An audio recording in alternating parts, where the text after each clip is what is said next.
everyone who agreed to join us on this call. As Angelique said, it will be a little bit different today because we will be using this call as an example, kind of a taster session for people who are on the fence about this program and think about joining, so they can check out what a group coaching call roughly looks like. So this is why it's a little bit different today, because we would like to have your permission that you're okay with that. And what's also different today is that we will take questions as we go, so they're not pre-submitted. Usually when they're pre-submitted, you can also ask more than one question and it can be longer. But for today's call, just so that many people can benefit, we'll keep it a little bit shorter for each participant. Okay, so thank you so much. Angelique, do you want to let me know who is coming on first? Angelica, and her question is regarding what option is best to run ads to her mini membership, since she doesn't have a main membership. Okay. Hi, Angelica. How are you doing? Hi, I'm good. So I have a little blockage right now because I was so focused on the Alex roadmap. And then I kind of switched gear from high tickets. I'm like, I don't want to sell high ticket anymore. I want something more like the membership. So I focused so much on building the mini membership, and I wanted it to be juicy. And then I asked what was the best option, and people were like, you should be launching your main membership. And I'm like, oh my God, what should I do now? I focused so much on this, and now I feel like I worked so hard on that, and now I don't have the main membership. So I want to know what would be the best strategy to do in the meantime that I'm building the main membership, because I don't want it to just stay there and not do anything with it.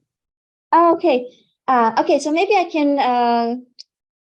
can reassure you that you've done the right thing, right? So if you had the high ticket in the past, you have two options, right? Either you can transition, right? Where you say, I'm still offering high ticket, but only to the people I love to work with and that are really already a good fit for that high ticket. So that is actually the intention behind the Alex roadmap, because we have many people that are currently doing high ticket. They just don't like that it's really a lot of work to get people in, right? It's very cost intensive or time intensive. And often they have people that aren't a good fit. With a mini membership, we can kind of create a pool of people for you, lower acquisition cost, and then fuel the high ticket with people that are really a good fit. So many coaches actually like to keep that structure in place.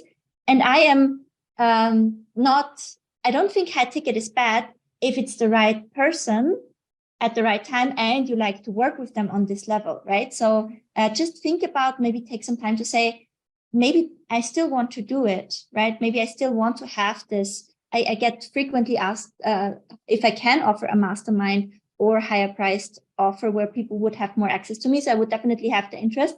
It's not on my path right now. But, if you say, well, I can definitely imagine if somebody would want to work with me on that level and they are a good fit, to offer that. So first checkbox would be, do I want to offer that still? In that case, you actually would don't necessarily need a main membership. What you can do right now is you can think about launching your mini with a higher support tier. So instead of having a real front end and back end membership, you still have a mini and a main membership, but it's a multi-tier. It's the same transformation, the same ideal client. The main membership that is priced at $27 just has a little bit more support. So maybe a weekly group coaching call with you and maybe some additional implementation of resources. So you don't need to build out a whole new curriculum with a whole new sales page, with a whole new tangible deliverables. It can just be a higher support tier to your mini to get the most out of your launch, right? And have kind of this middle tier in between the $7 and the high ticket. Many of the people that are in the more support tier eventually will want to work closer with you. Okay, because that's where I get confused. So when you're saying multi-tier, you're saying they're going to be using the same container. I'm just going to be offering more support. But have you seen any people? Because I've seen people say, oh, some people they stop paying for the $7 and then they how does that work? Because we have the $7, we're supposed to upsell them to the main. So my main goal is to have three, right? The $7, a $27 or $47, and then the $97. But the $97 is going to be, I'm going to use my mini to just kind of flew people in. And then I'm going to create a group coaching, but I'm not launching a group coaching. Like I already have a high ticket. So I was thinking of either getting people in there or just sticking with the low cost membership. So I haven't decided that, but I feel like I want to have the main. I just don't know like where I'm at right now.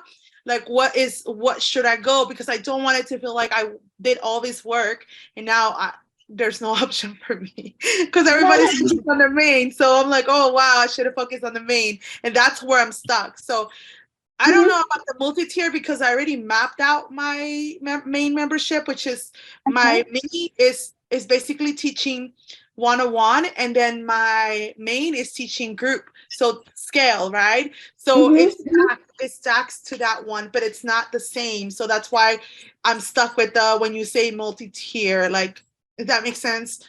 Yeah, absolutely. So I think that you could still consider doing it under, okay, if you're,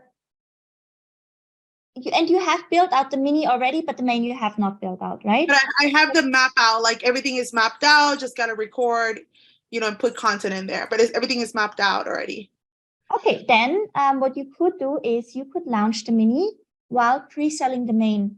So you can say, this is the mini, right? If you already know that one-to-one is just your stepping stone into group coaching, then come into the main. We'll do it together. This will be like a group coaching program. Every week we deliver it live. So you basically pre-sell the main, right? Like a group coaching program. And once you're through with the beta members, then you have automatically your content. So you can basically launch both together and say, here's the mini, this is for everyone who is already overwhelmed, like here, and that knows I just want to work with clients one-to-one. But if you already know that eventually you would want to work with people in a group coaching setting, you can join us in the main membership and we will actually go through these steps, right? What you have mapped out, you present that and you just create a delivery schedule. So you now say, okay, I've mapped out that this is my 3-step transformation. These are my 9 lessons. These are the tangible deliverables I want to give. Okay, let me say in week 1, I do this. You do the content drop in week 1. Week 2 is implementation, right? Week 3 is another content drop. Week 4 is an implementation. So it will actually go for longer. That gives you a little bit of leeway to create. And I often made the mistake in the past that I overestimated how fast we can move. People really need some time to digest and implement. So very likely you can say for every lesson and every deliverable, you give yourself like 2 weeks time, right? So there's 1 week where you drop it with the content. And then there's 1 week where you maybe do like a check-in with people if they have any questions. So 1 week can be dropping the content and information. 1 week can be the group coaching program, or group coaching call going over, making sure people have understood it. And then you have both for the portal, right? The drop and then how you work with people through in a group coaching call. So that will be really, really in depth. And then, you can still polish up your content. But once you're done with it, you officially relaunch the main membership. Okay. But what would be the ad that I will be running for this? So what's your current audience size? In my email list? I have 2,500 in my email list. Okay, perfect. So I think the first question is, what is the funnel? The funnel would be like a mini funnel. Your upsell is to this basically beta of your main membership. Your video sales letter basically explains, we're currently building this together. You can still sneak in as a beta student, right? So that it's like the same funnel like the mini, but the main is basically just, instead of saying this is in the program, you say, this is what we're building. And in the video sales letter, you say, come sneak in. This is like a group coaching program, but for the membership price, we build it together. You get a lot of my one-to-one attention. I'm doing this to get outstanding case studies. And we're still in the process of building. So sneak in while we're doing this. And then once it's done, you basically officially launch it with the launch dashboard. And then you update the video sales letter and you now say, we just rolled this out. Here are the results from the beta and you can join now. And then you can still decide. I would let it run a little bit for the founding members price. You could say, oh, you can still sneak in at that price. And then I would in the funnel test, okay, is it also converting at 37? Then I would do another like closing launch. I would say last time available for 27, come in. And then I would, after that, just have it available for 37. Okay. So then I would run the membership. Does that mean that I'm going to be doing an option funnel in the front end of the membership, or are we running straight ads to the membership? When you have the mini in place, when you have this funnel in place, the mini funnel, you have basically 3 options to fill it up. One is the strategic freebie that upsells with the lead magnet follow-up sequence into the mini membership. This is something that works for about 30% of people like really well. So I think it's worth testing, because when you run this, you will select a lead gen campaign. This warms up your ad account, right? You also get the email addresses, and you can test it with relatively low effort as a way to warm up your ad account. If it shouldn't click, eventually you would want to switch to a conversion campaign. If it clicks, you let it run, and you also add a conversion campaign. First campaign I would always try is ads directly to the mini. Again, for a few people, that works perfectly. If it does for you, that's great. We let it run. We see how much we can scale it. And then the next step we test is the option funnel. And then for option funnel, every monthly content release can be a new, option funnel you potentially create. You very likely not every monthly content you'll turn into an option funnel, because you see by the feedback of your members, okay, this was really exciting them. That's a potential SLO. And some months people will be like, that was nice, but you will see it's like, okay, it is not a potential bestseller. So if you can, after that, have one new option funnel every 3 months, you would be golden. And this is how I scaled, right? So just one option funnel for the mini and one SLO funnel for the main at a time. Okay, perfect. Thank you, Evelyn. Perfect. Thank you so much. I think you do everything right. So super excited. Yes, I wrote everything. Thank you. Thank you. Okay, Den is next, and he is ready to go. He is asking about the discrepancy between sales in his page builder versus what shows up in Ads Manager. Okay, hi Ben, how you doing? Hi, Evelyn. Listen, I know Renee has to leave, and I have a bit of time, and she's right after me. Okay. She can go first if you want, because she has to leave in 10 minutes. She's actually not right after you. We've got actually a different order there.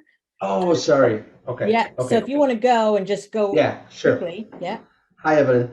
So, yeah, thank you so much. Can I take a second just to say how grateful I am to be here? Because I saw Amanda struggling with Business Manager. And when I first joined the program, I had struggled with my Pixel for 6 months straight, talking to Facebook experts. And the first call I had with you, in 5 minutes, it was working. I'm like, oh my God, I can't believe it's worked and you fixed it. It was like, click here, click here, click here. It's working now. And I'm like, oh. So I appreciate it. But it's not always like that, unfortunately, with Facebook. I know, but just the live calls every day and your coaches you have, and Cheryl, Jen, Angie, I mean, out of this world. So thank you for everything. I've got a very quick question. My sales in ClickFunnels and my sales in Ads Manager are not exactly the same. There's like 3 off to the low point. So can we check that just for a second? Yeah, absolutely. Are you already using Conversion API with CF PowerScript? Okay. So should I share my screen? Yes, please. In that case, it's very likely a deduplication issue. So if we could navigate to the Events Manager, please. Events Manager, okay. So it's over reporting by free. Is that right? Yes. In what time frame? I don't know how to look at that, Evelyn. But not on a daily basis, right? So over a week. Few days. Okay. Slight discrepancies like this are always to be expected. So it's not necessarily something we have to be super concerned about. What I would recommend is always tracking separately in a spreadsheet anyways. Are we still profitable? Are we making money? But let's look into Ads Manager and see if it's a deduplication event issue. And because you're using CF PowerScript, it might also be worth what we see now in Events Manager to maybe contact Christian Rauchenwald and his team. They're usually very, very good. And maybe it's just a setting we need to adjust there with the API. Because I think you set it up a while ago, right? Not this one. This one I set it up like 3 days ago. or no, like a week and ago, I think. You have set up a separate webhook for the funnel, is that right? Yes, I have a complete funnel for this sequence. And I have different order forms with different countdown sequences. Mm-hmm. And when you go to the funnel settings, please, can you show me if you have set up a webhook? Where do I? So under the settings, in the specific funnel, under the settings. Okay. I think it's the first time I hear that. If you scroll down, scroll up a little bit, please. Sorry. Oh, 1 second. Here it was, webhooks. Uh-huh. Okay. Manage your webhooks. Manage your funnel webhooks. Okay. Then I think that the Christian updated his training about setting up the conversion API recently. And Okay. what I saw there is that he now uses webhooks. So this discrepancy could be because you have not set up the webhook for this funnel. So I would love if you could, you have to always do 80-20, right, in business. Yes. For me, 3 purchases off over the course of a few days would probably not be worth allocating my time into this. Okay. If you say, I want to allocate my time into this, what you would want to do is go in the CF PowerScript dashboard through his tutorials and make sure you catch the webhook for the specific funnel and set it up. And then see if that fixes the problem. So I think that this could be it, because what it does is it helps you with the deduplication of the pieces.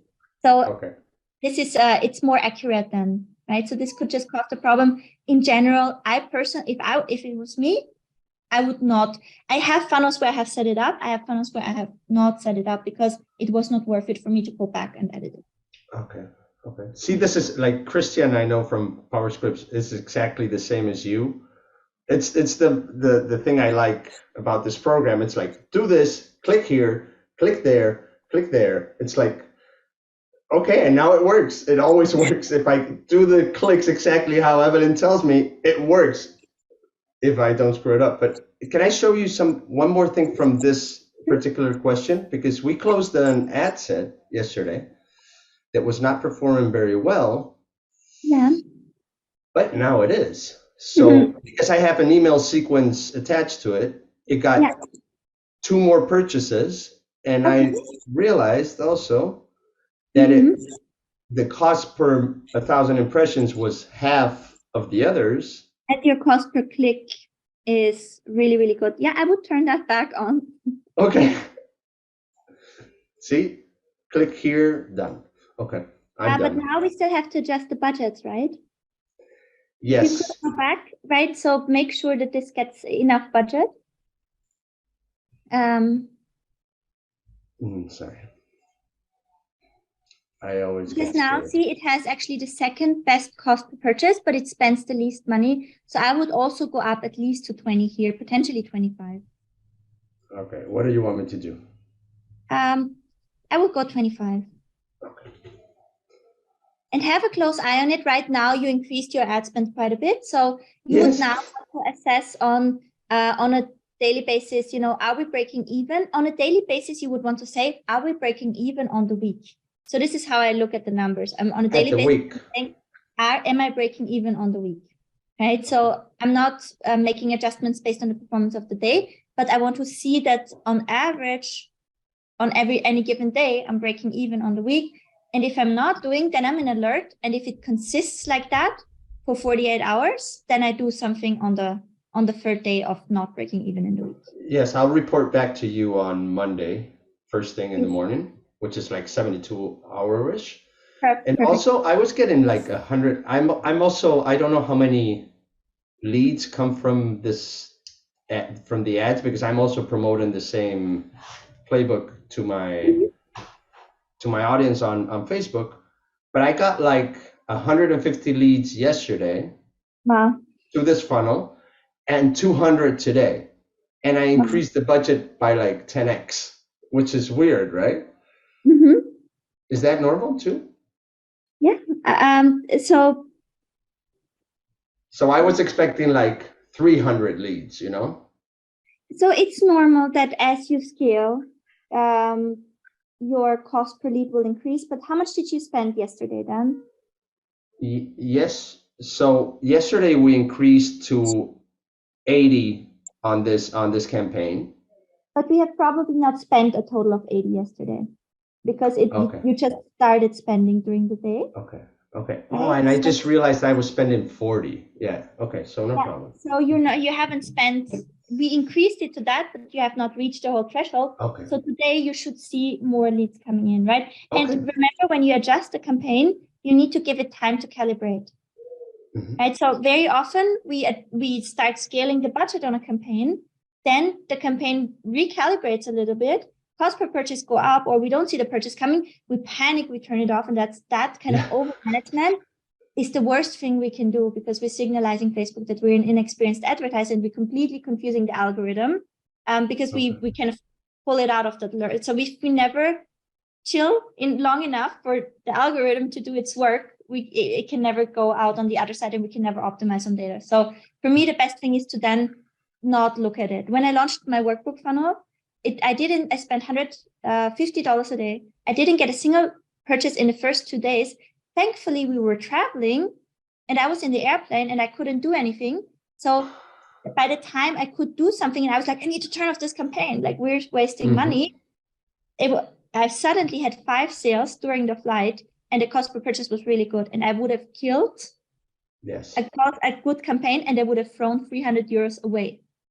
And I would have killed an offer that is now running at $50 a day for months, right? Profitably. So yeah, I'm guilty of that. I do that all the time. 2 days I freak out, and then it starts working because of the back end and the email sequence. Thank you for that too.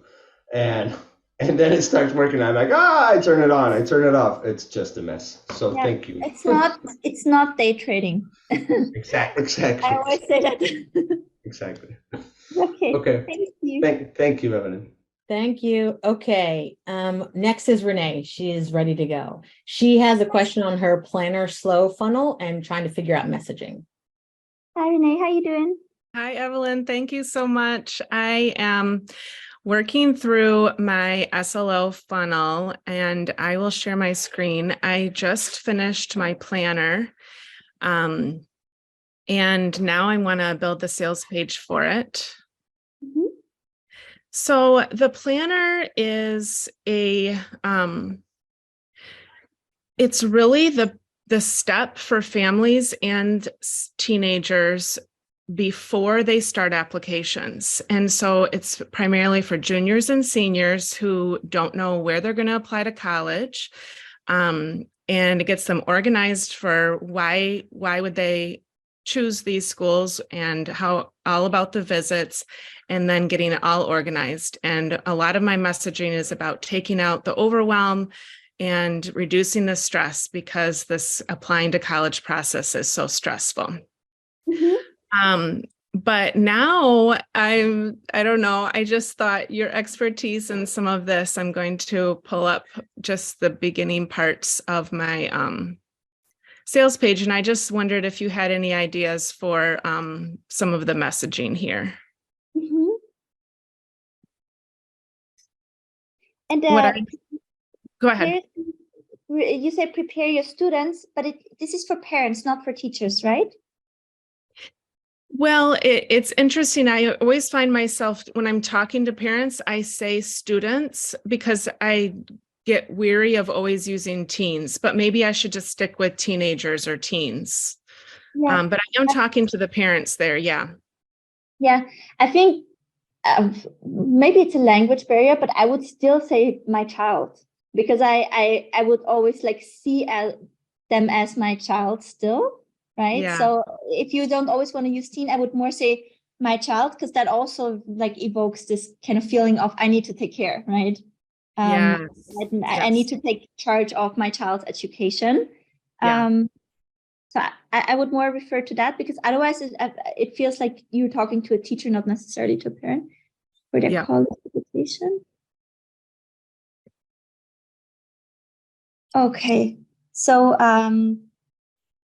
can you throw a little bit at me overwhelmed, what are the typical challenges of what they're overwhelmed? Is it also selecting what kind of studies? Is it what are the main problems that they're facing at this point? I think they don't know how to research the college search. They don't even know what questions to ask their child about, what's important to them in a college. And that's exactly what the planner does. It really digs deep into like what is important to you in a college and why. And you can't leave out financial piece. And so how do you find this college fit? And so, but the parents are usually, when they're at this step and they're like, oh man, this is at my doorstep, I don't know where to start. Okay. What I feel most drawn to is, how and this is because I'm very much in the entrepreneur bubble, right? Where everybody's throwing rocks at college, and how it's a waste of money, which I don't think necessarily, right? I think if you do your due diligence and you know what to study and why and where your life should lead, I think it's a very viable way. So I think how I would almost frame it is that in a way that it's still a very reliable way if you and your child do the due diligence and figure out what exactly to study at what college, right? How to tackle finances. So I would say this is the part where you could either, lose your child and have them go to Hustlers University, kind of lose them because they want to drop out of college, or you can help them make an educated decision for themselves, whichever one it is. But this is where you are at the stage where you can set your child up for success or failure, right? For having depth for something that doesn't serve them, or for being up for success in something that they love. But you have to do this piece of the work right now. So I would say, I would almost say, take charge of your child's future when being at this important crossroads in their lives, right? Yeah. So really framing it as like, this is crossroads for your child. Yes. And your child is still a child. Like yes. if you're overwhelmed with this, Yeah. can you guess so I would talk all of those things out. You're overwhelmed with this. How is your child supposed to make a good educated decision? Yeah. And it's not to be overwhelmed. And here's the process to go through to answer all of these questions. And I would address concerns like, is college even the right choice, right? And you can say the planner helps you to also answer that question. It might be that it's no, but at least you've done your due diligence and you didn't, follow a random gut feeling or any social trends. Yeah. And that's exactly what it does. Yeah, it Yeah. brings them together and they each have steps and things to do. But it's a family decision. So I really like that, the words that you used there. Thank you. Thank you. So take it in that direction, and then we can always, submit it for copy review and refine it a little bit. I think it's also, I wouldn't want to have to question myself in the future if I could have done more for my child at this point, right? So I would also address, save yourself from future regrets because you weren't there for your child in this very important crossroad in their life. Yes. So really calling the parent to responsibility, because our lives as parents are also busy, right? But there are few critical moments where we have to show up, and you can say, and I make it even easier for you. Yes. Okay. Awesome. Cool. Thank you so much. Thank you. Super helpful planner. Super amazing work that you do. Yeah. Thank you. Thanks. Thank you. Great. Okay. Thanks, Renee.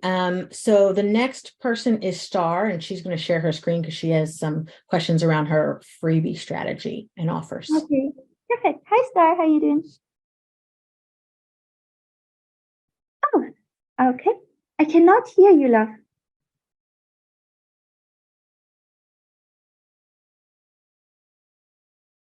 I'm so sorry about that. Okay, No let me worries. go to sharing my screen. Thank you so much, Evelyn. Your team's been great. You guys have been so helpful. I've been doing organic work in the past, so I'm excited to be here and kind of shift strategies. And also I'm able to get into my creativity zone. So I'm really thriving with that. So as you know, I'm doing the beauty side hustle. So I will go ahead and proceed with our original conversation. I will target the in-person stylists and the product people. And I was talking to one of your coaches, and she recommended that I do 2 sales pages for the mini and one. So they are the same sales page, but originally my language was like this or that, this and that, right? For like, if you want to sell or you want to book out your calendar. So she said, do a 7 and run ads to that one for the stylist, and then run ads to the other one for the product. But once inside the program, they will basically kind of have a roadmap, kind of like you do a roadmap. So I want to ask you, do you think that will be fine that I'm running ads to different people to 2 different 7s? I absolutely love that. And especially, I mean, it's the same, basically, you know, it's the same container, but you're just really nailing the messaging for each buying persona.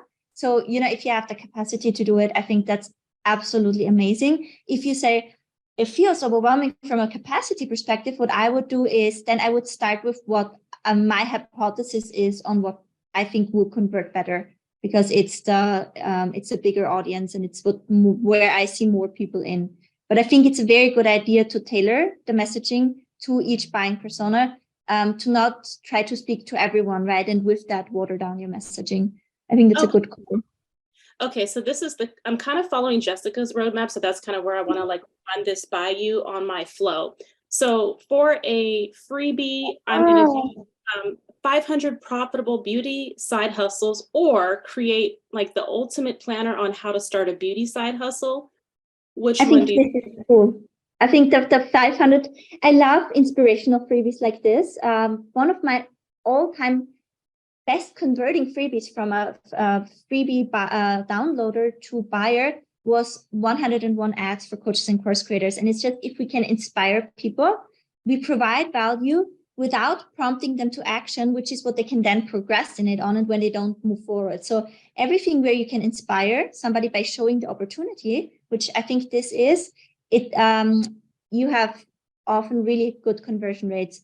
And it's also very easy I saw it and I was immediately understanding the benefit of it. And a planner might be a little bit more explanatory. Often a planner works better as a SLO, but the perfect freebie. This is perfect. Okay, so from there, the next step is, this is to kind of grow my email list, right? So that I can get more people. So eventually I'll have a freebie for stylists too, but I'm just not there. I can't do all of that at once. Yeah. So what I will do is do a pre-sale of the main membership to my existing audience who are coaches. I will send it to my membership page that we just talked about. I know she wanted me to like share my assets today. I love all the stuff you have. From a visual perspective, it looks so professional and nice. I want to say, like, the branding, I think, is super. For your niche, I think you've nailed it. I think this will be really attractive. Thank you. So I will send because my live audience is coaches, as you know. So I'm going to send them to the $7 page for products, not for in-service providers. I will do a live launch, and I will also do, your team said that if I'm doing a live launch, instead of doing that VSL short page, I should also do a long page, even though it's to the main. So I would duplicate this page, but I will write it towards the main, is what they told me. So after the launch, then I'm going to start running ads to both of my mini membership $7 funnels, one for the salon people and one for the product people. And then I will work on an option funnel ad after my launch. Is that correct? This is perfect. After the launch, we tried ads directly. Both upgrade to, what are both of them upgrading to? So the main one is, I did want to ask you that actually. Let me show you really quickly, if you don't mind. And I'm done. You've worked so much. Like, I can see it's not long ago since we talked, and how much you've produced since then. I'm really impressed. I want to say that's really great progress. Thank you. So my main offer originally was going to be booked out beauty business, but remember, these are also product people. So I'm debating between Beauty Boss Business Society and Beauty Business Growth Society. Do one of these resonate over the other with you? Yeah, but the first resonates more with me because it has this almost like exclusivity of an inner circle. Because because we work with the identification of I am a beauty boss, right? So this is a community of beauty bosses versus the other one is Beauty Business Growth Society. I would be like, they're all like beauty businesses and they all grow. So that the second one almost sparks a sense of competition versus the first one almost sparks a sense of a secret mastermind, kind of I want to be an insider. So I feel much more drawn to the first one. Okay, so I would go with that. So obviously in the mini, it's like choosing your products and services and all of that, setting up all your social media, becoming visible, learning about packaging and everything. So in the main one, now we're dominating your market locally, getting you seen. You're going to learn ad strategies and then like strategies around like scaling, basically retention, client acquisition. It's a little, I'm still kind of working through it, but they'll be doing more ads, email strategies for the Shopify people, ads and email strategies for the in-service people. Perfect. I mean, this will be living, right? So you can just say, this is the vision of where it goes, and we're starting with this, and every week we roll something out, and then you can very much cater to kind of what you see the needs of your members are, because that's a very ambitious content for the main membership. So I think you should start this before you're fully ready, because it will also allow you to shape it together with the members and get it launched sooner. When you say start it, what do you mean? Like start recording? Yeah, so you don't start selling it, basically. Oh, okay. Gotcha. I would not produce all the content before selling it. Okay, understood. Thank you so much. Very helpful. Thank you so much. Okay, Catherine is next. She had a question around her SLO offer and wondering about templates. Catherine, are you there? Yes, I am. However, I am slightly under the weather, so I won't share my face. But so essentially, yeah, Evelyn, I don't know if you recall, I'm still working on my product description template funnel. I think it's definitely the type that will get people into my membership, because at least like, I don't know, like I want to say at least 70% or more. I mean, I've only had 2 people not take the membership. I can't remember exactly how many sales. Yeah, I can't remember exactly how many sales. Maybe it's around like 7 sales or something. Pretty good. In general, just between, yeah, I just don't know exactly where they're coming from, but I know some of them, so mostly from ads, but I feel like some of them were some people that already were in my circle and then saw my ad and then did that. And bought. Yeah. Okay. So I did what you asked and did the 25 per day for 2 days, tested it similar but different creatives and a couple different copies. I think it's the creative because I keep getting low CTRs. I mean, I don't know. Would you want to share your screen? Shall we look at that? Yeah, let's do that. Yeah, I have a wicked sinus infection. So I apologize. Where am I going? Is this? Can you guys see? Fly this on the right screen. So you want to see what exactly? This? Yeah, I would want to see how the ads are going. So yeah, I turned it off because I was like, I don't know. But these are, I don't know, I feel like I didn't see these purchases before I turned them off. One of them, I think one of them was actually from another funnel. Is that like the traffic permissions that I have to adjust? Because when I looked into my ClickFunnels, it was like not showing, it showed me that the first, it was like a $34 sale because they took the order bump, but it was on a different funnel when I saw who it was. Okay. So it wasn't really for this one. What you would need to track is, you know, on a daily basis when you spend, how much is coming into the funnel, and then in your funnel you can see under the stats what's your average order value? And if you're Okay. mhm. So is this campaign currently, do we currently have ads running or are they turned off? I turned them off. Okay, but we were getting 7 sales for the membership. Or no? Sorry, what was? I'm just trying to figure out if the ads were actually working profitably. So I would love to know how many sales did we get in the period where we were running ads, and then we can further look into it. The first creative is actually working well, but let's go into ClickFunnels and kind of see. We would need. Can I show you something quickly, Catherine? Yes, sorry, it's so loud in here.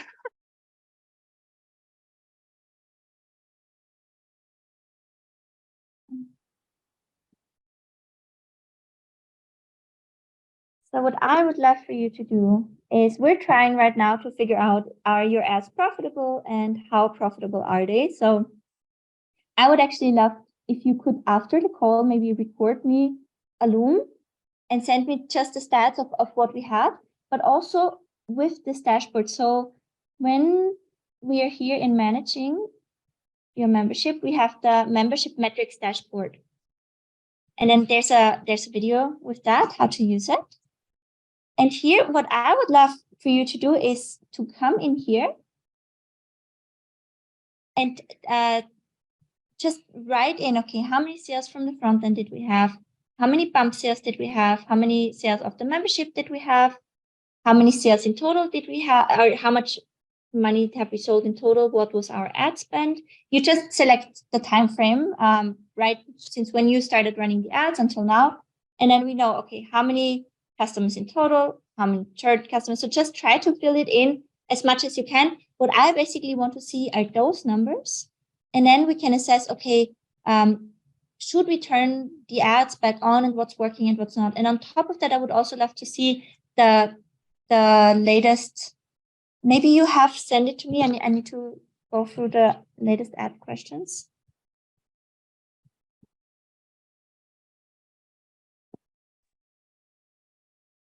I'm not sure if I have sent you a Loom of the latest. Because I still have to go through them, but basically what I would love for you to do is if you can record me this Loom and fill in this dashboard and post it under the ads questions post for me, okay?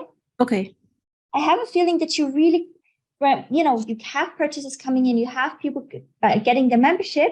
Yeah. There are just a few cracks in your funnel. We really have to focus now and align it and make sure we're tracking everything very tediously so we can optimize it. I think you're very, very close. I think so too. Clicking, okay? Yeah, I think so too. Thank you so much. I'm excited. Thank you. Please dive in. Let me know the numbers, and then I can exactly tell you, okay, here's I saw like on some, the cost per click is already a problem. So there are some things we can do, like you said, the low CTR, but we need the full picture because maybe we can even afford flushing a few people through with the low CTR right now to collect more data and test other things. But I will only be able to tell you when I see the full numbers. The full picture. All right. Thank you so much. This is awesome. Thank you so much. I hope you feel better soon. Thanks. Bye. Okay, Jason is up next, and he's ready to go. Hi, Jason. Hey, Evelyn. Happy to see you. Hi there. Well, I first want to give you just a quick plug. I've been working, I know this is the promo recording as well. I have been a member of Evelyn's program since I think it was like September or about September of last year. And Evelyn is remarkable at what she does. I've been a coach for 15 years, and I have literally been through dozens of programs over the years, and her program truly is superior quality to most that as compared to all the others that I've been in. She's a true expert and master at what she does, and really when you say high value for low investment, I mean, you're really the queen of this whole model, and you're amazing at what you do, and I would just wholeheartedly recommend you to anybody. So Thank you so much. Yeah, you're just awesome, and I'm just so grateful that I discovered your program. You help so many people in such powerful ways. So thank you, Evelyn. It's just amazing how I could be in your program. It makes me very.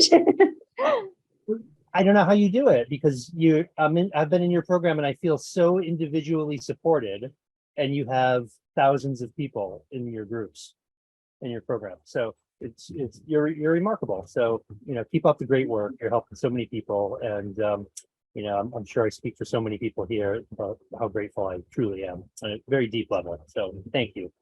Thank you so much. I really appreciate it. I think but I also want to give you credit here.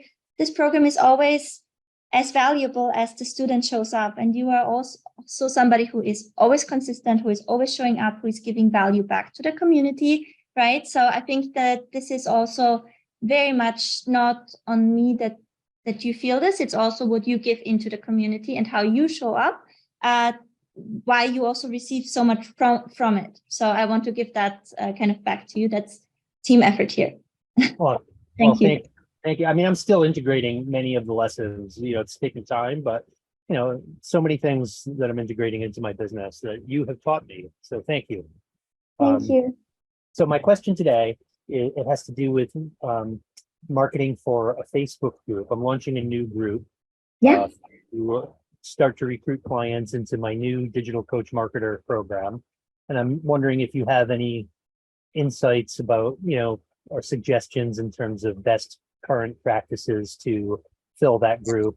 You had answered a question yesterday, mentioned, citing that, some methods that are more efficient and effective in terms of keeping cost per result down and also doing it in a way that's scalable. So absolutely. So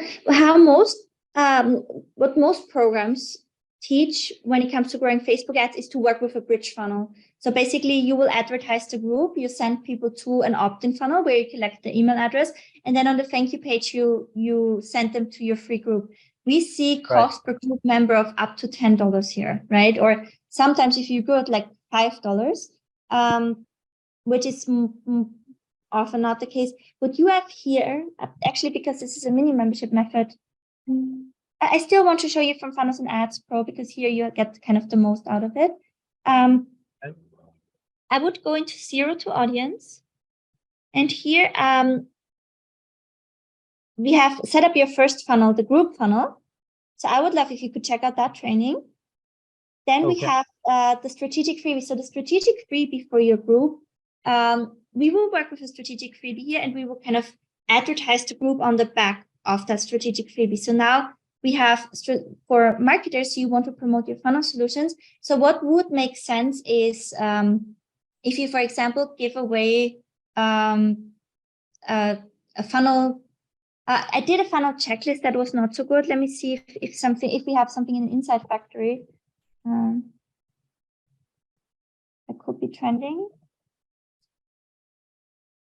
So we have sales funnel CANVA template, marketing funnel template, sales funnel template.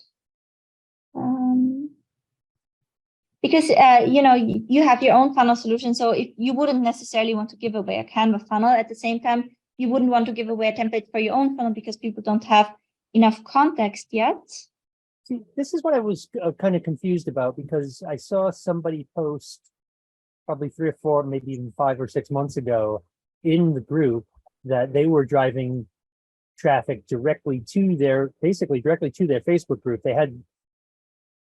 had somebody opt in on a landing page, and then the funnel, the ad went right to a landing page where they opted in to go directly to the Facebook group. They actually didn't have a lead magnet product, and they said that they were converting at a really good cost per click.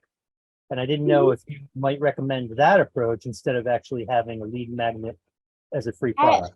I would always work with a lead. You can also, for example, we did this for Sarah Sally, for our coach, because she targets Muslim entrepreneurs, female Muslim entrepreneurs. And with Facebook ads, we can actually not target by religion, right? So what she did was she was recording a video with her, with her appearance, right? And she was inviting to her free community. And she would still do that video with a lead generation campaign, which she would talk about invite you to the community, people will give their email address, and on the thank you page of the lead form, they would then join the free Facebook group. So she would still work with a lead ad, collecting the email address first. And the advantage of doing a lead ad is that everything happens with the instant form, and you never leave Facebook's ecosystem, right? Facebook gives you lower CPM. They want that because they don't have any tracking issues. If they don't want the user to leave the ecosystem, right? Gotcha. Okay. So I would always keep that on Facebook. And you can also work with, just a video where you say, hey, join our free community, learn about funnels, etc. What I see is if you have this highly valuable, tangible resource that ties in perfectly with the topic of your group, you typically see the highest, conversion rate, the lowest cost per lead, and you collect the email address at the same time. Then you can have your welcome email sequence where you again drive them back to the group. So when I did my group in the beginning, which was the free group funnels ads for coaches and course creators, the free one, my best freebie was lead magnet builder templates.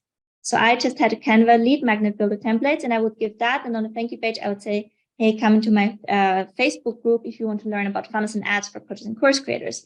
And that worked really well. I can show you that.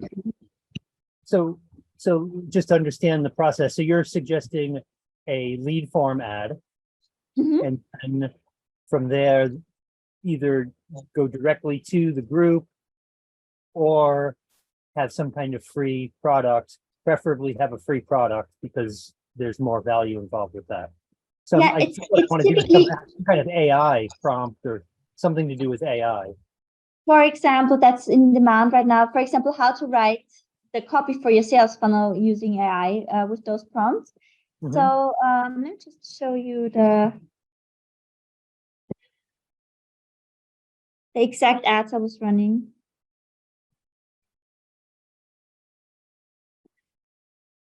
That was the ad account I unfortunately lost in the beginning. So here you can see lead magnet builder templates.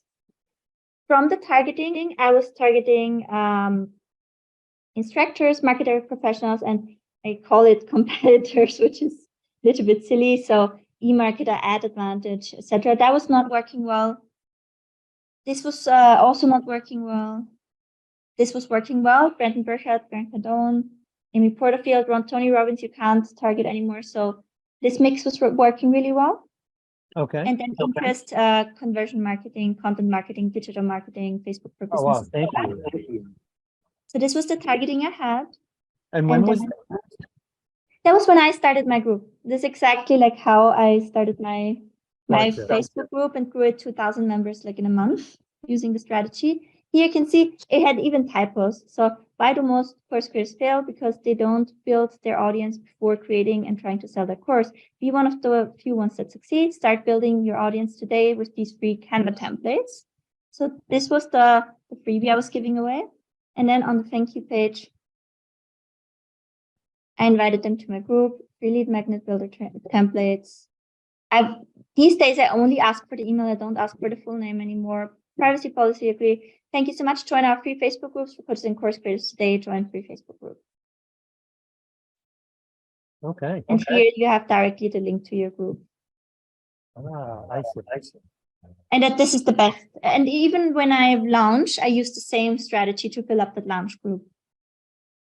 Right on. And were those converting at a reasonable rate then? At a reasonable cost? So you can actually go, thank you for saying that. You can actually put a bit.ly link in there. So instead of putting the group Facebook group link, you go to bit.ly and you create yourself a trackable link and you use that to link back to the Facebook group. And then you can see exactly how many people clicked through to your group, right? Because when not a lot of people click through to the group, then you can actually work and optimize that lead form copy, right? You can say, join my free group where you get this value, right?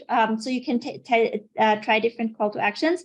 And also what's also a criteria for people joining your group is, and you have all of that in Funnels Ads Pro, your group banner, your group name, the description of your group, and you have all those templates in Funnels Ads Pro. So, wow. Just 1 second. Group setup, resources, and tutorial. So Here you have the group rules, your welcome video scripts, all of those things. So I would check this out. Okay. Yes, I did go through that. It's been a while though, so I'll go through again, and I appreciate all of your insights. So helpful. Thank you, everyone. Thank you. And what I also recommend you check out is the beta sales scripts. This is how to get people on the phone. So you can watch the how to onboard new members, and then how to get people on the phone, and then how to sell to them. This is the strategy that works really well for groups with high ticket. That's something I did to sell my beta in there and agency services. Okay. I'm on it. Thank you. Thank you. See you soon. See you. Bye.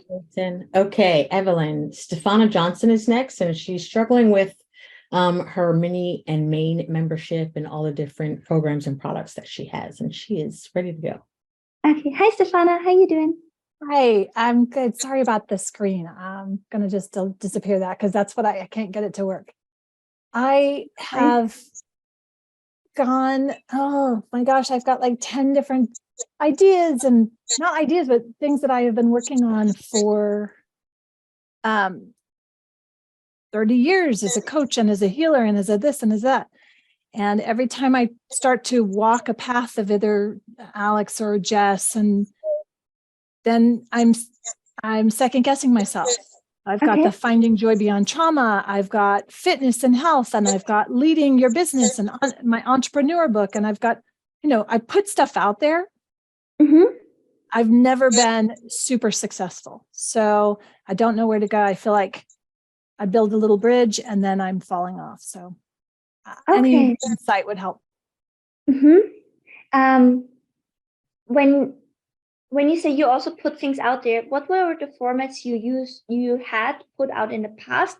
And what was the things where you say, this, for example, clicked with my audience, or here that clicked with my audience? Well, what, if you look back into your history, was there something that gave you traction or was giving you the feeling of momentum?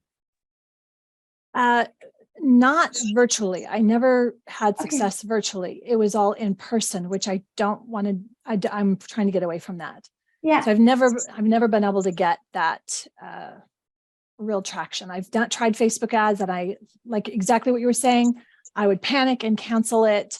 Didn't give it the days, yeah, so I'll switch that, but I just need to decide on this. I've tried a sugar detox, but yeah. Well, what I want to say, like right off the bat, one of the most difficult niches, one of the most lucrative, but also of the most difficult niches to nail is the whole fitness, nutrition kind of niche. It's extremely competitive.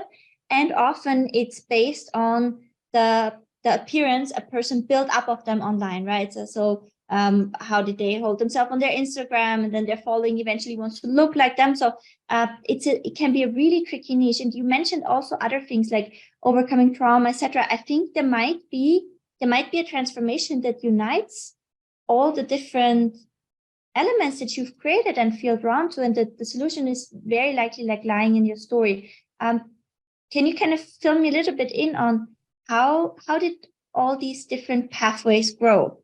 And how did they play into your story? I grew up on every single diet with my mom. She was chronically in pain, and so I was on every diet and every fitness thing with her, 70s, 80s. But I left home at 16 because of sexual abuse in my childhood, and the perpetrator came back. And I was told never to talk about it. It was not good. So then I went off to New York City, tried to make it as an actor, and basically was homeless and living in New York at 16, blah, blah, blah. And so I was lucky enough to work with someone in the fitness industry to get that. So I built my own yoga lachi, which is yoga, Pilates, Tai Chi. It's what I use to this day to heal. It's a self-care practice. And then after my first son was born, I, when birthing a child, things changed. And I was an older mom, and the perpetrator came with their spouse. And when I saw my infant being held by him, I lost it and held it together in that moment. But then right after they left, I changed and I confronted stuff and I did a lot of healing, and I wrote a book called Finding Joy Beyond Trauma. This is like 17 years ago, and interviewed hundreds of people. I had no idea. I thought I was the only one. I thought I was trash. I mean, it was horrible mindset. It really was major. This is way before the Me Too movement. So then I did that for a little while, but mostly, it wasn't about money. I was doing a lot of volunteer. And then, so I had that, but I've always had the acting because I'm an introvert, but I want to put myself out there because I want to help. I truly want to help people. And, so it's all kind of morphed into that self. So my key pieces are self-care, holistic self-care, building habits, because if you don't take care of that mindset piece, it's amazing how that will go in. So it's a big piece of it. And then I'm a mom, I homeschool my boys. So I thought, I'll do a homeschool membership. And then I started down the whole route. I did the whole path on it. And then by the time I got to it, I was literally feeling sick about it. Like, no way, this isn't something I can invest the next 5 years in.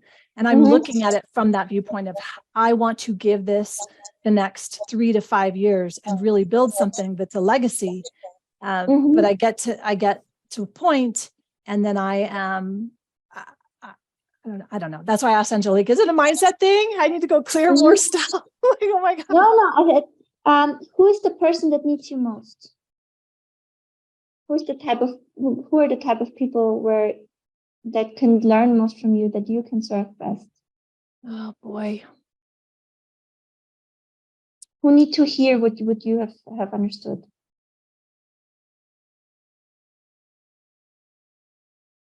Someone probably in there.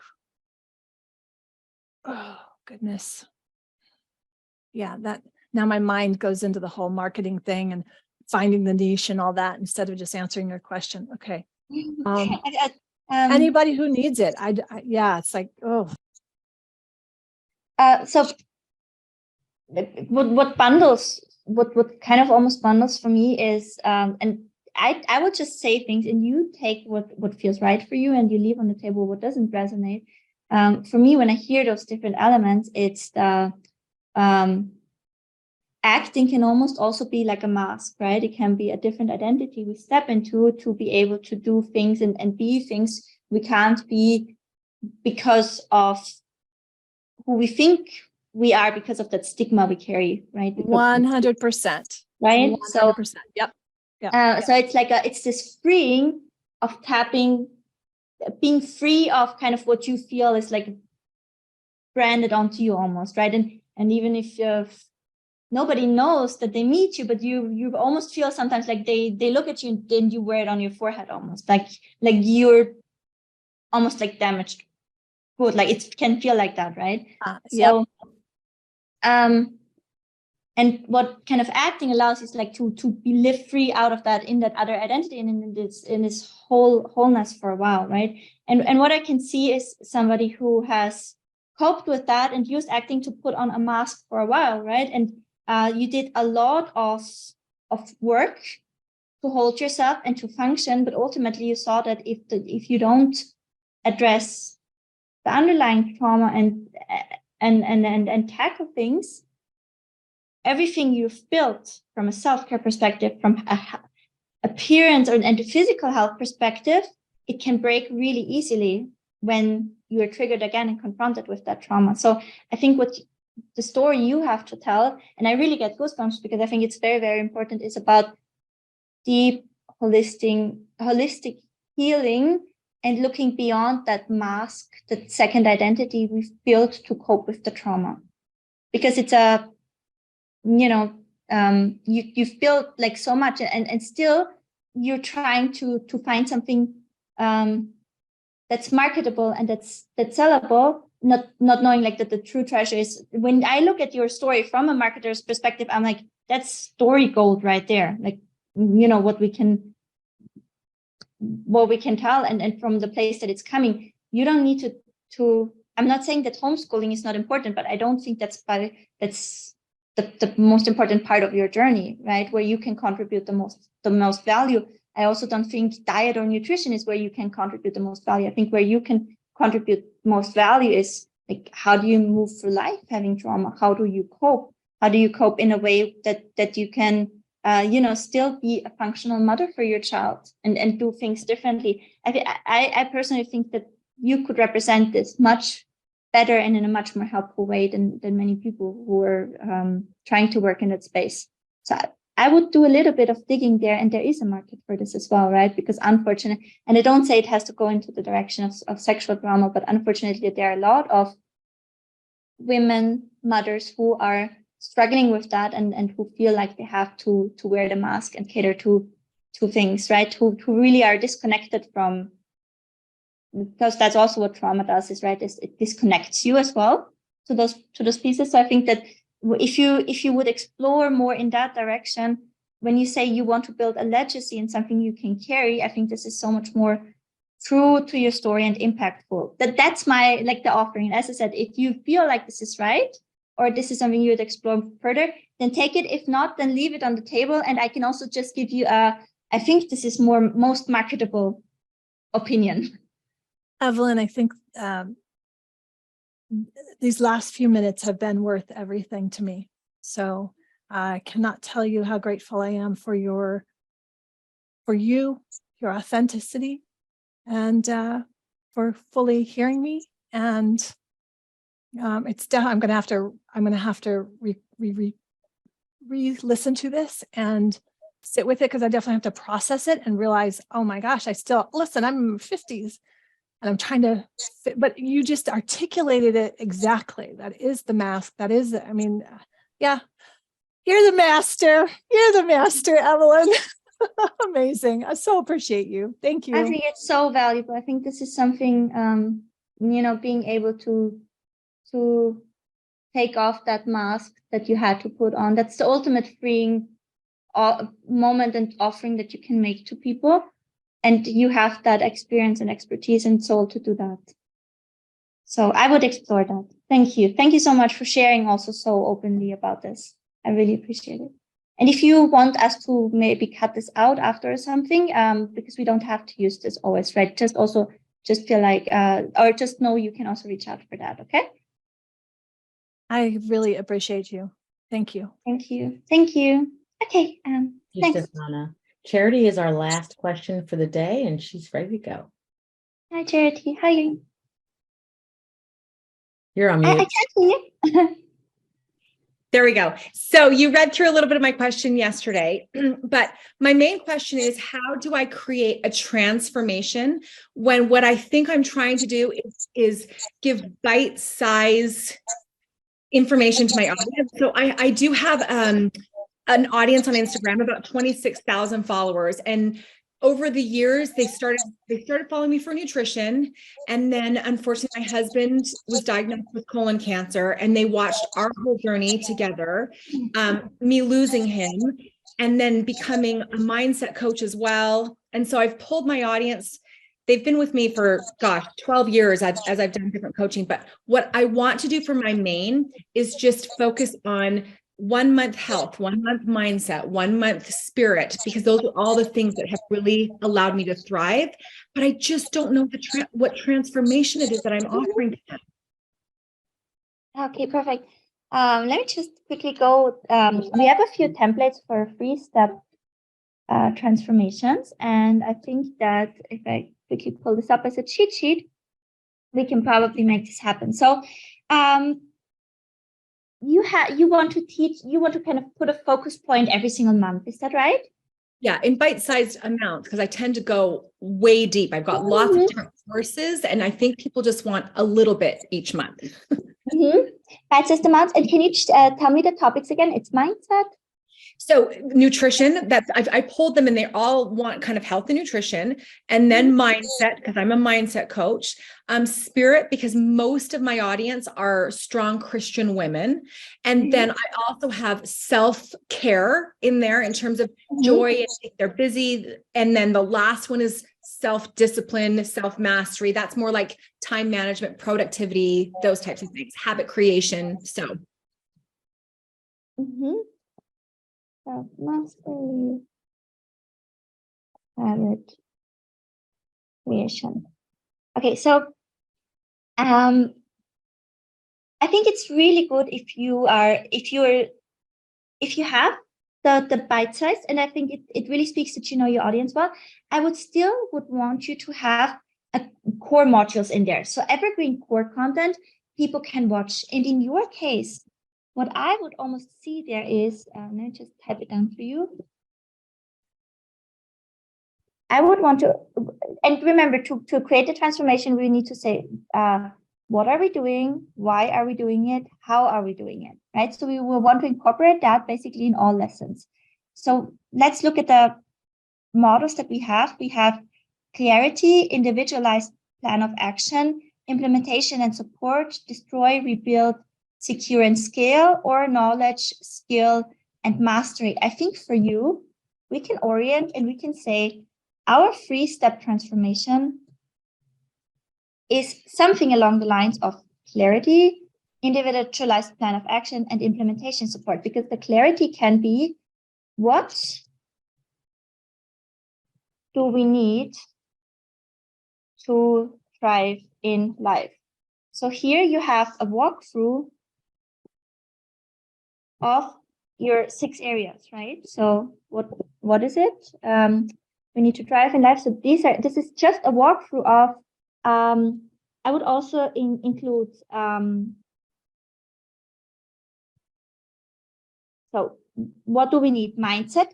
What's your take on mindset? How do you understand it?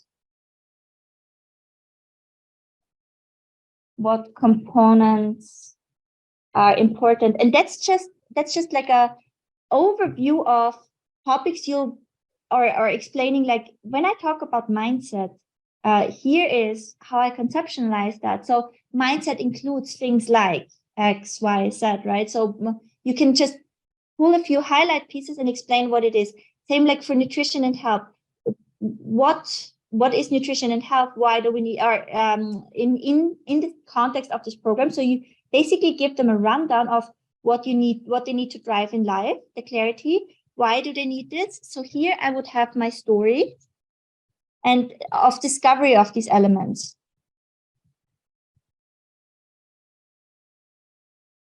So your story, right, and your subscriber kind of really seeing you walk your struggle through life. That's beautiful because they have gotten to know you, but new people don't know you, right? So we need to tell them the story. And when you tell them your story, you can say, okay, so here's how I discovered that all of these pieces matter. How do we do it? We do it bite-sized. Okay. Why? So in your evergreen core content, when we kind of break it down, we need to first get them the clarity. And this is, okay, what do we need in life to drive? Why do we need this? Here is my story of discovery. Here's how I noticed that these things matter. So this is where you create this connection piece to your values. And for your members to stay long with you, they need to know your values, because that's when they're able to identify, right? And then, okay, how do we do it? We do it bite-sized because we want to be able to really long-term stick with it, right? So this is kind of just your evergreen core content gives them this clarity of what we do, why we do it, how we do it. If you really need 9 lessons, I don't know, right? If you maybe just need a few less, but there just needs to be this piece in your membership that gives them clarity. Then in your case, individualized plan of action. I'm not sure how this could look like. Maybe you could give them like a simple daily routine. They could start with something where even if the monthly topic is something they might not be wildly interested in, there's something that they can work on where they will feel like I'm making progress towards my goal, right? I'm making progress in all of these areas. So maybe you could help them to kind of identify what could be a first kind of plan of action for me, almost like a self-assessment, something that I can stick to. This can be done maybe with a journal and a daily planner and a daily tracker of some sort of things, just so people also have something to hold on to in the months where the educational piece might not be for them. And then you have the implementational support and the ongoing monthly content. This is where you have your bite-sized monthly content that you basically drip in over time. But I would really love if you could have this kind of synergy there, because otherwise, if we have the bite-sized content, people will be like, that's nice, that's interesting, but they don't know what drawer to put it in. And it will go right over their head if they don't understand why it's so important. So this will also be your foundation to really reduce churn. Okay. And that's great. And then as far as the problem that I'm trying to solve, the main is called Thrive and Flourish. Is that the problem? I'm just trying to make life a little bit better. I think, again, the answer is kind of in your story, because you have acquired over years in your life a toolbox, right, of things that guided you through terrifically challenging times in your life, right? And this is, in our language, we can say this is a toolbox of things that keep you healthy and sane when life just goes its way, because it does, right? And I hope you're not at this place, but if you're at this place, my toolbox can help you. And if you're not in this place, my toolbox can, brace you? It can prep you to be in your strongest, most empowered, most clear version when life throws you a curveball. So I would almost be like, this is, how there's this saying, you need to cultivate your habits when you're not, like, on a day-to-day basis, because it's what you default to when you're in crisis. And that's what I put in my story. Angle I would. Yeah, in my story, I literally say that's what saved me. That's why, when my husband died, I was like, I do not want to be alive. And it was my habits and my daily routine of going to the gym, of praying to God. And anyway, so that's part of my story, which I will submit for copy. I think that's my next step, is to submit all of what I've written. Okay. I think the angle is like, you are thriving and you're setting yourself up for being the most healthiest, happiest version you can be. So, you can enjoy life, and you can also be ready when it throws you a curveball. Okay. Thank you. Thank you so much. Thank you. Appreciate everyone.